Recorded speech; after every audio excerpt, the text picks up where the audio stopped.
Inumaga ka na, girl. Ano ako? Shh, huwag ka may... Alam na. Luto ka na. Oo, ito yung nakagluto. ating, masarap yung quick meal natin ngayon. Ano quick meal natin ngayon? Cheesy potato. Kaya mo yan.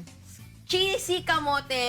Mahilig tayo sa Ano ba cheesy, talaga? cheesy, Potato kamote. Aba, ako, ang pagkakaalam ko, sa ating mga Kamote ingredients yan. ngayon, meron ng cheese, meron pang kamote. Oh, Sweet ano? potato Oo. siguro. Tingnan na ingredients ba? Kaya ito yung ating mga ingredients. Pakipasa nga, Tita Angel.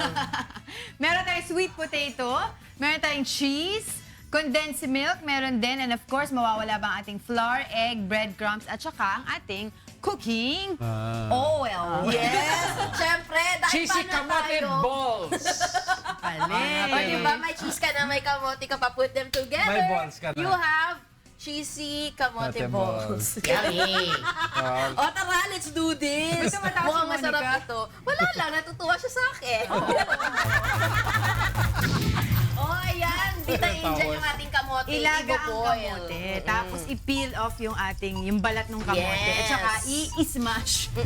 I-smash mo yan para maging mashed sweet potato. And then, Tito Diego, what we gonna do next? Nilagay natin yung cheese, di ba? Hindi pala ako si Tito Diego. Kahit anong cheese yan, actually. Tapos yung ating flour, ayan, i-egg wash natin para maging mas yummy talaga ng bongga.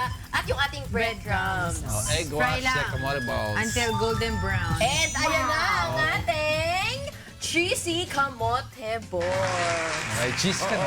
May kamote ka pa. Ayan na. I would do the honor. Huwag ka na mag-fork. Kamay mo na. Huwag na makalat! Ano ka ba? Sayang yung beauty ko today. Wait lang. Oh, girl, samahan niyo ako.